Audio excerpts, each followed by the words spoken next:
Before the video starts, I just want to tell you guys to please subscribe to the channel for more NBA content like this. I post 2 videos a week on all things NBA basketball, so if that's something you're interested in, I would appreciate the support. Also, please be sure to leave a like on the video. That helps a lot with helping this channel grow. Anyways, back to the video.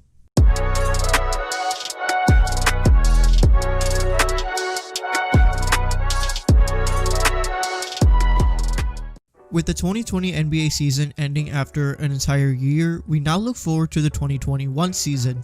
And as of right now, there's still uncertainty when it comes to when the season's actually going to start and how it's actually all going to work. I mean, we haven't even had the draft and the offseason yet, so we're just gonna have to wait and see what happens with that. But anyways, this season is shaping up to be potentially the most exciting season in a while. And I know we said that about last year, but I'm telling you guys, this year feels different. There are so many factors when it comes to next season that when you actually think about it, it honestly just gets you excited to think about what we could actually potentially see. People say that last year we got to see some real parity in the league for the first time in a while, and I agree with that to an extent, but I think that next year we're going to see real parity. There are so many teams that you can make a case for when it comes to who is going to be contending for a championship. Today I'm going to give you my 5 teams that I think are going to be the ones competing for a title. Now let me be clear, I think that there are more than 5 teams that you can consider contenders, but these are the 5 likely teams in my opinion. This list was actually really hard to make, and honestly, I love that because that just means that there's so many great teams that we're just going to see some incredible competition next season, and I don't know about you, but I'm excited for that. Again, this is all just my opinion, so, don't roast me too hard in the comments. I don't want people roasting me that I didn't put their team on the list. Believe me, if your team was in the playoffs this year, they're probably in the list somewhere. Anyways, with all that being said, let's not waste any more time. Let's get right into it.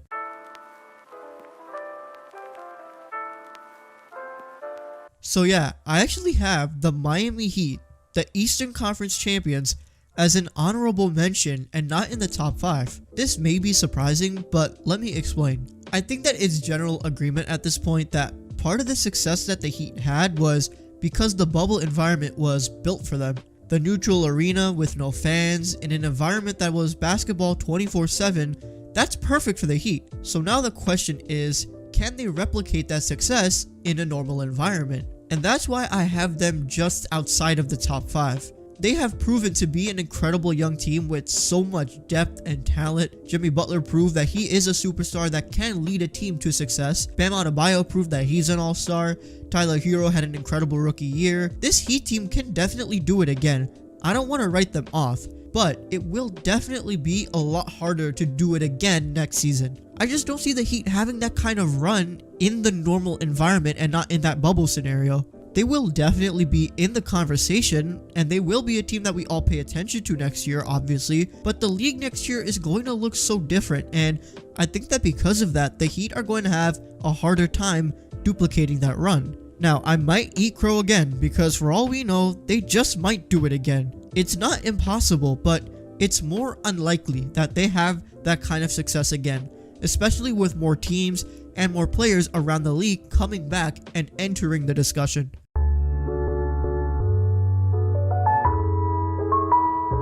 I was actually really close to putting the Nets as the honorable mention for this video, but I decided not to. The Brooklyn Nets are without a doubt going to be the most interesting team to watch next season. With Kevin Durant finally being healthy and missing last season, we are finally going to see what this Kyrie Irving and Kevin Durant duo can actually do, because on paper, they look pretty damn good. This team has 2 superstar level players and a solid group of role players who can do it all. But there are, however, 2 big questions I have that will determine if this Nets team is an actual contender. The first one is, how does Durant come back from his Achilles injury?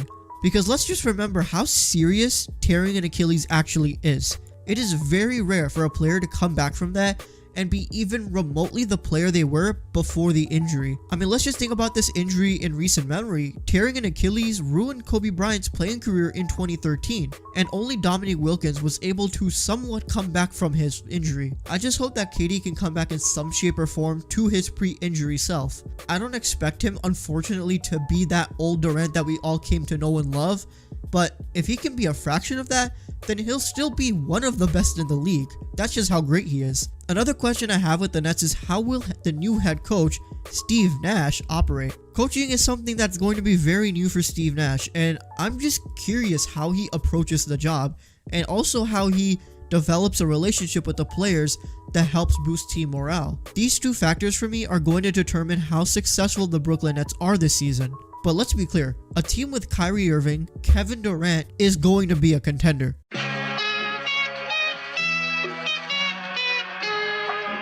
It's fair to say that the past 2 seasons for the Bucks have been pretty disappointing. Both years they had the best record in the NBA, and Giannis won the MVP both years. And when you have a team with that 2-time MVP, you would expect them to be at the top of the East, but that just hasn't happened. Come playoff time, the Bucks just don't perform. And that's not even just talking about the team. Mike Budenholzer, for some reason, is a terrible coach in the playoffs, and I'm honestly surprised that the Bucks haven't even discussed moving on from him. While Chris Middleton is definitely an all-star type player, he's definitely solid, but he always disappears in the playoffs, so he just is not that sidekick that Giannis needs if they're going to be competing for a title. There is a ton of pressure on the Milwaukee Bucks to, at the very minimum, get to the NBA Finals this season. After 2 disappointing years, the Bucks need to make sure that they have a team around Giannis that's actually going to win, because if that doesn't happen, then we're going to be talking about a new Giannis team in 2021. They can't rely on Giannis alone to get them to the promised land.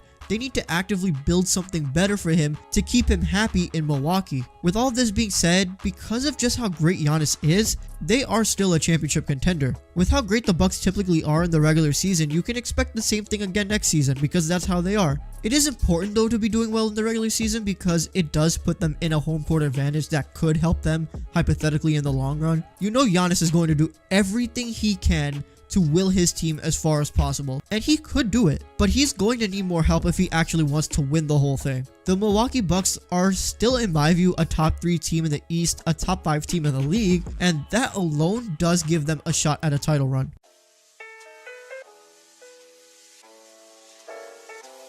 So you want to talk about pressure? Let's talk about pressure. Think of all of the expectations that the LA Clippers had going into last season. Kawhi Leonard left a team that had just won a championship because he wanted to be in LA, and he wanted Paul George to be his number 2 guy on the team. The Clippers had a very deep team, and all of the experts had them not only going to the finals, but winning the title. Everyone was expecting them to prove that they are the better LA team. Everyone was expecting the Battle of LA to happen in the playoffs. Kawhi and PG were expected to finally erase the Clippers curse that's been going on for decades. Let's just say things didn't go so well. The Clippers were up 3-1 on the Denver Nuggets and were going into the 4th quarter in Game 5. They were 1 win away from going to the conference finals for the first time in the franchise history. But instead, Paul George became Pandemic P and the Clippers just completely fell apart and blew the 3-1 lead. And because of that, the Clippers, rightfully so, became a complete and utter embarrassment. But now let's look to next season. Doc Rivers is gone and Tyronn Lue taking his place. And that to me is an interesting move, but I don't understand it. Anyways, we'll see what minor roster changes they will make in the offseason. Apparently, they're looking at new point guards. That's what Kawhi said. Apparently, they're looking at Derrick Rose. They're looking at Rajon Rondo, apparently. We'll see what happens, but regardless, there is a ton of pressure now on Kawhi Leonard and Paul George to get the job done. After how bad they were in the bubble, they have no excuses now. If they fail to win a championship this year, they might have to break up the duo and start over again, and they don't want that. They're still a good team, let's be clear. But that's the problem though. Paul George just needs to get his act together and actually perform in the playoffs. The rest of the team can't afford to be lazy. The Clippers are a championship contender, obviously, but honestly, that means nothing if they don't actually get it done. Because if not, then we're going to be having some interesting conversations next year.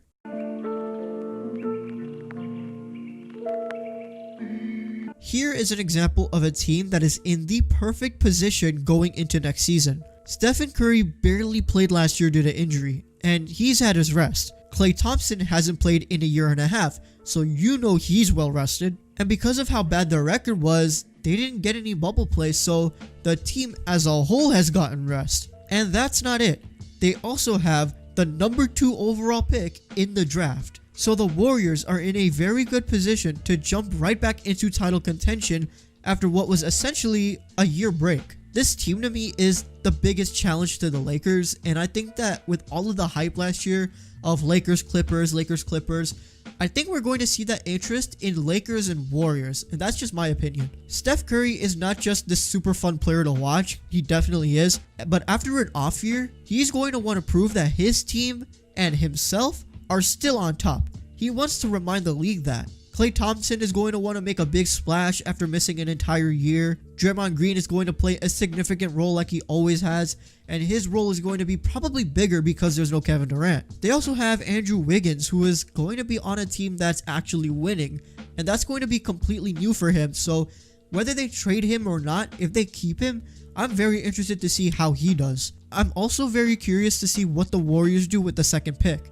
Apparently they met with Nenny Avdija, they've met with LaMelo Ball, and they really like what they've heard from these people. So either they can draft a young guy who can make an impact real quick, or they can trade the pick to get another piece that can help them in the playoffs. I'm super excited to see what the Warriors do this year, and I can't wait to watch the Splash Brothers again. This team will be competing for a title without a doubt, but they will also be a great source for entertaining basketball, and I can't wait.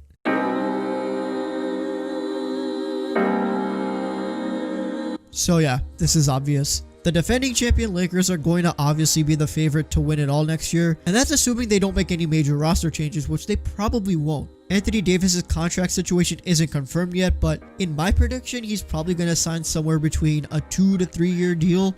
My guess at least. He'll be a Laker as long as LeBron is there, and maybe a little bit longer. That's just what I see. But yeah, the one thing that I'm really interested in is apparently the Lakers are interested in Chris Paul. And that does make sense. He's a veteran point guard who this year proved a lot of people wrong, and he showed that he still has it. He's also one of LeBron's close friends, so I'm sure LeBron wants to get his guy a ring before he retires. Chris Paul signing with the Lakers would definitely be a huge advantage in their goal to repeat. And another point guard that apparently they've been talking about is Derrick Rose. This one I'm obviously not going to be opposed to. I'm a Derrick Rose stan, and I want to see Derrick Rose win a ring. So if he goes to the Lakers, I'm not going to be mad at it. But the one thing that I would like about a Derrick Rose move is that it's not just going to be him riding the coattails of the Lakers team to win his ring. He can actually contribute on a solid level. He's someone the Lakers can look to for shot creating off the bench, since he showed that he can do that last season in Detroit if you give him the chance. So I think if you give him some kind of role player role in the Lakers, I think he can actually make a significant impact. We'll also have to wait and see what they do with all of those 1 and 2 year contracts that they have with a lot of their role players. Who do they move? What do they get back? That's all going to be interesting to see, what they actually do.